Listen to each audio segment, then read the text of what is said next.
Welcome back. عام طور پہ جو انسانی حقوق کی تنظیموں کی رپورٹیں ہم اور آپ دیکھتے ہیں ان میں ہر ملک پہ تنقید ہوتی ہے سوائے امریکہ کے. تاہم انسانی حقوق کا جو سرکردہ امریکی ادارہ ہے New York based Human Rights Watch, اس نے اپنی تازہ رپورٹ میں کہا ہے کہ پوری دنیا میں آج جمہوری حقوق جس تیزی سے زوال پذیر ہو رہے ہیں پچھلے 40 برس میں ان کی مثال نہیں ملتی. اور ہیومن رائٹس واچ کے مطابق امریکہ میں بھی آمرانہ نظام کی دھمک اب سنائی دے رہی ہے. رپورٹ میں تارکین وطن کے خلاف پرتشدد ریاستی مہم کا حوالہ دیا گیا ہے کہ کس طرح امریکہ کی immigration and customs enforcement agency یعنی آئس کے مسلح نقاب پوش ایجنٹ سینکڑوں پرتشدد چھاپوں میں ملوث ہیں. رپورٹ کے مطابق ٹرمپ انتظامیہ کی نسلی اور قومیتی پروفائلنگ کی پالیسی، متعدد شہروں میں مسلح نیشنل گارڈز کی تعیناتی، سیاسی حریفوں اور پالیسیوں پر تنقید کرنے والے سابق اہلکاروں کے خلاف ماندانہ نیت سے کیے گئے اقدامات، انتظامی اختیارات کے بیجا استعمال کی روش اور جو جمہوریت میں چیک اینڈ بیلنس کا نظام ہوتا ہے اس کی پامالی کی کوشش بتاتی ہے کہ امریکہ تیزی سے ایک آمرانہ ریاست بنتا جا رہا ہے. بہت ہی یہ ڈراسٹک قسم کا کمنٹ ہے جو ہم نے اس سے پہلے کم از کم امریکہ کے حوالے سے ہیومن رائٹس کی کسی رپورٹ میں نہیں سنا تھا. ٹھنڈ پہ گئی. ظاہر ہے حالات بدل رہے ہیں. یہ چکر کیا ہے یہ سمجھنے کے لیے ہم نے واشنگٹن میں رابطہ کیا. صحافی ہیں بہت ہی معروف Asif Ali Bhatti sahab. Thank you so much for joining اس. سر یہ تو دنیا بدل نہیں رہی ہے، اب امریکہ کو بھی سیدھی پڑ رہی ہیں ہیومن رائٹس کی جو انٹرنیشنل آرگنائزیشن ہے ان کی طرف سے. بہت شکریہ. پہلے تو آپ تمام لوگوں کو بہت میرا سلام. دیکھیے پوری دنیا میں ڈیموکریسی کو اسی طرح کے خطرات کی بات ہو رہی ہے اور طویل عرصے سے آپ لوگ سن رہے ہیں کہ شاید ڈیموکریسی جو ہے وہ اپنی آخری سانسوں پہ ہے. ایک بڑا ملک جس میں ہم لوگ بیٹھے ہوئے ہیں امریکہ، جس کے بارے میں ہمیشہ سے یہ کہا جاتا رہا ہے کہ یہاں پر جو بیسک ہیومن رائٹس ہیں، یہ جو مختلف امور ہیں جو کہ پوری دنیا کے ساتھ کلب کرتے ہیں یونائٹڈ اسٹیٹس کو، اس پہ کوئی کمپرومائز نہیں ہوتا ہے. اس پہ انٹرنیشنل جو لاز ہیں، رولز ہیں اور ریگولیشنز ہیں اور ساتھ ساتھ جو ہیومن رائٹس ہیں ان کی وائلیشن برداشت نہیں کی جاتی. ابھی جو آپ نے جس رپورٹ کا حوالہ دیا ہے یہ تازہ ترین رپورٹ ہے ورلڈ واچ کی، اور اس میں بالکل انہوں نے کیٹیگرائز کیا ہے تمام شعبوں میں. آپ دیکھیے کہ کم از کم آپ اگر یہ دیکھنا چاہیں تو اس میں جو ورلڈ واچ ہے اس نے امریکہ کے اوپر ہی سارا فوکس کر دیا ہے، اور جس طرح کی ریسزم کے حوالے سے، ڈیموکریسی کے حوالے سے، امیگریشن اور اسائلم سیکرز کے حوالے سے، کرمنل لیگل سسٹم کے حوالے سے، اور ایون جو سیکسل اورینٹیشن ہے اور ساتھ میں جو انوائرمنٹل ایشوز ہیں اور ٹیکنالوجی اور جو لوگ اس سے وابستہ ہیں ان کے اوپر کس قسم کے قبض لگائے گئے ہیں. اس رپورٹ کے اندر ایک اور بات مینشن کی گئی ہے کہ the day when he took charge as a president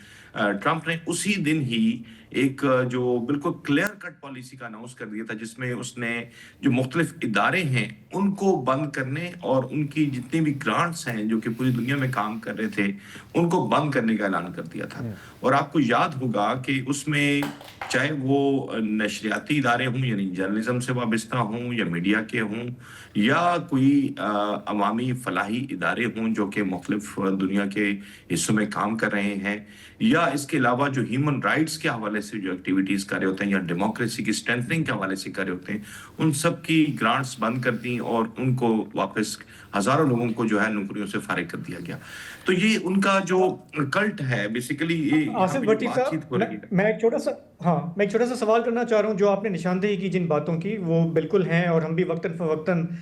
حیران ہو کے دیکھ رہے ہوتے ہیں کہ امریکہ میں کیا ہو رہا ہے. ہمارے ہاں تو حالات بہتر نہیں ہوئے انسانی حقوق سے، لیکن وہاں ہم دیکھ رہے ہیں کہ حالات ہمارے جیسے ہی ہوتے جا رہے ہیں. لیکن ایک لمبے عرصے سے ہمیں یہ ہوتا تھا کہ امریکہ میں اچھے صدور بھی آئے، برے بھی آئے، گورنمنٹس عجیب بھی آئیں، لیکن ایک باقی دنیا کو یہ ہوتا تھا کہ امریکی جمہوریت کا ایک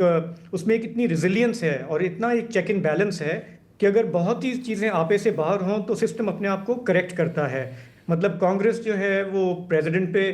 نظر رکھتی ہے، جوڈیشری الگ ہے، میڈیا ہے. لیکن اس دفعہ ہم دیکھ رہے ہیں مثال میں صرف اگر جوڈیشری کی بات آپ سے پوچھوں کہ اتنے سارے کنٹروورشل سٹیپس جو ہیں وہ جوڈیشری میں جاتے ہیں، چیلنج ہوتے ہیں، لیکن کیا وہاں پہ اب یہ ایک تاثر ہے کہ جوڈیشری بھی بس ہینڈ ان گلو ہے، وہ ٹرمپ صاحب کے خلاف نہیں جا سکتی؟ دیکھیے یہ بات اگر ہم اس پہ تبصرے سے پہلے میں یہ بات کہوں گا کہ ٹرمپ صاحب کے حوالے سے یہ بالکل کلیئر ہے کہ وہ ایک غیر روایتی سیاستدان ہے، یعنی کہ روایتی سیاستدان نہیں ہے، ان کا جو انٹلیکٹ ہے، پولیٹیکل انٹلیکٹ، اس کے اوپر کافی سارے لوگوں کے شروع سے یہ کنسرن تھے کہ وہ ایک ڈیفرنٹ قسم کے آدمی ہوں گے اور وہ ڈیفرنٹ طریقے سے پریزیڈنسی کو چلائیں گے۔ آپ نے کہا کہ ہم پاکستان سمیت مختلف علاقوں میں، مختلف ملکوں میں دیکھتے ہیں کہ کیا حال ہو رہا ہوتا ہے وہاں پہ جوڈیشری کا اور لا انفورسمنٹ کا اور اس کا جو عوامی جو انسانی حقوق ہیں ان کا، تو یہ چیز بعد از قیاس تھی کہ جب ٹرمپ آئیں گے تو وہ چونکہ ایک غیر روایتی قسم کے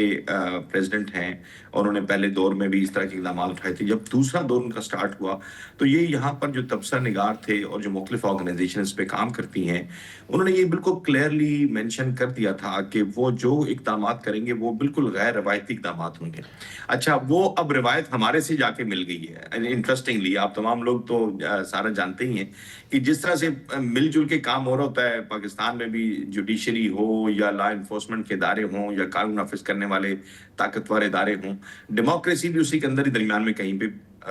سروائیو کر رہی ہوتی ہے۔ یہاں پہ اس وقت جو چیک اینڈ بیلنس کا نظام ہے اس میں کانگریس میں ان کی اکثریت ہے اور ساتھ ہی میں سینٹ میں بھی اکثریت ہے، لیکن جو اب تک ریٹنگ آئی ہے ٹرمپ صاحب کی پاپولیرٹی کی، اس میں بہت ڈراسٹک جو ہے وہ کمی آئی ہے، ڈراسٹکلی جو ہے وہ نیچے گیا ہے ان کا جو امیج ہے اور ان کی جو اپروول ریٹ ہے، اس کا بہت امپیکٹ آ رہا ہے۔ اور اس سال میں آپ کو یہ بتاؤں کہ مڈ ٹرم الیکشنز ہیں تو یہ بہت زیادہ امپیکٹ کرے گا ان کی اس ساری صورتحال پہ، خاص طور پہ اس رپورٹ جس کا آپ تذکرہ کر رہے ہیں کہ جس طرح سے ورلڈ واچ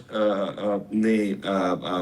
رپورٹ نے بالکل کلیئرلی مختلف شعبوں کو باقاعدہ اس کی تمام جو اندرون خانہ جو ڈیمیجز ہو رہے ہیں اس کو مینشن کیا ہے، تو یہ لگتا ہے کہ جیسے پوری دنیا کے اندر اور عدلیہ کا بتائیں،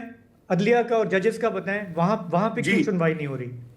پہلی اپائنٹمنٹس جو تھیں ٹرمپ صاحب کے پہلے دور میں، وہاں پہ 17 ججز میں سے 11 ججز پہلے میرے خیال میں تعینات کیے گئے تھے، جبکہ دوسرے دور میں انہوں نے اپنے چیف جسٹس سمیت تمام لوگ جو ہیں وہ اپنی مرضی کے وہاں پہ اپائنٹ کیے ہیں، جو کہ جن کو بیکنگ حاصل ہے ان کے آفس کی۔ تو ڈیفینیٹلی ایک جو کچھ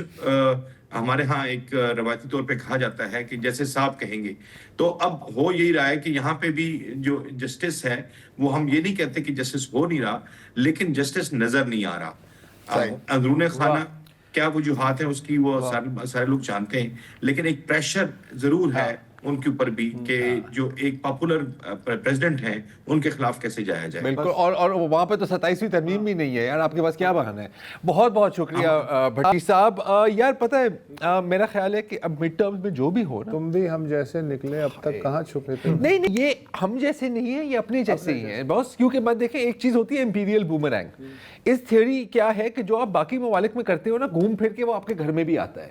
آپ نے گوانٹانامو بنایا، آپ نے ابو غریب بنایا، ابھی جو آپ آئی سی ای کی ڈیٹینشن فیسلٹیز دیکھ رہے ہیں، اگر ہمارے پاس ویڈیوز ہیں ان کی، یار ڈٹو ہے، ٹھیک ہے۔ یہ جو ٹیکٹکس استعمال کیے جا رہے ہیں، میں کچھ امریکن کو دیکھ رہا تھا، یہ منیسوٹا ہے، یہ فلوجہ نہیں ہے کہ آپ اس طرح کرو، کیونکہ فلوجہ میں تو صحیح تھا نا، عراق میں تو صحیح تھا، اب آپ کے گھر میں ہو رہا ہے، بہت اچھا ہو رہا ہے میری نظر میں۔ اور جہاں تک یہ میں سوری یار میں کھول کے بولتا ہوں، اور اب یہ جو مڈ ٹرمز انسٹیٹیوشنل ریزیلینس ایسی نام کی کوئی چیز نہیں ہے، بلی تھیلے سے باہر نکل گئی ہے۔ اور جو ڈیموکریٹس ابھی بہت زیادہ کر رہے ہیں نا، او مائی گاڈ اٹس لائک فیشزم، میری جان یہ بائیڈن دور کی پالیسیز کا ہی تسلسل ہے۔ آپ نے اسٹوڈنٹس پہ کریک ڈاؤن کیا، آپ نے لوگوں کو اسرائیل مخالف ہونے پر نوکریوں سے نکالا، ہو چپو، گڈ فن، واہ بہت خوب، کیا کنکلوژن ہے یار، بہت دنوں بعد تم نے اتنا اچھا کنکلوژن کیا۔ تو پرسوں ہی میں نے کیا، اچھا چلو صحیح ہے، ٹھیک ہے، آئی ٹیک دیٹ۔ اس پہ ویسے تو میرا دل چاہ رہا تھا وقفہ لے لوں، لیکن پروگرام کا وقت بند ہی کر دو، ختم کریں، پروگرام ہو گیا۔